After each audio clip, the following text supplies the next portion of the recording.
Hey guys, just wanted to talk to you about the use of e-collars in respect to recall. I have a slight variation on it compared to the traditional way that most people use e-collars, broadly speaking, around the world.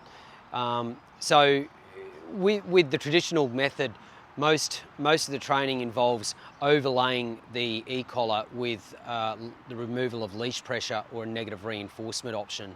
So for example, if we're asking the dog to sit, we can apply leash pressure, and when the dog adopts that behaviour, then the leash pressure is removed.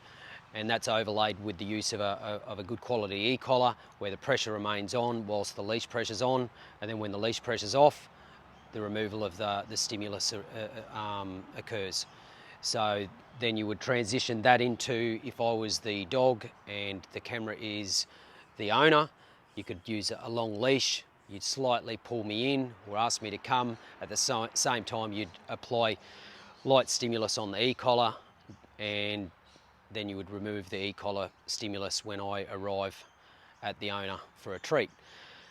In terms of my variation, I just generally stick to positive reinforcement when the dog is looking at you for whatever option you'd like to use, ball or a treat or praise. And then immediately when the dog looks towards the distraction, you could apply the stimulus here. And I call that between 4 o'clock and 8 o'clock. So given a big clock face around me, the owner would be directly at 12 o'clock. So we're going to praise the dog between 1 o'clock and 11 o'clock. And my variation would be for your general pet owner.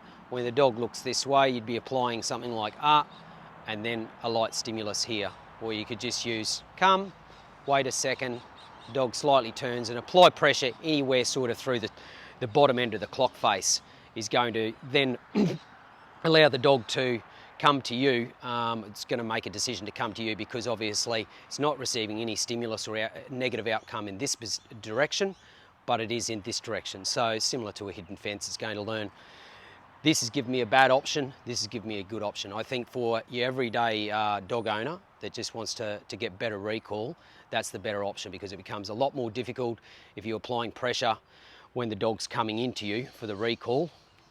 If you get a bit more, if you want to speed, quicken things up down the track, that's possibly an option. But I think to start with, just stick with the positive reinforcement in this direction and the aversive in this direction, and hope things go better for you. Okay, cheers, bye.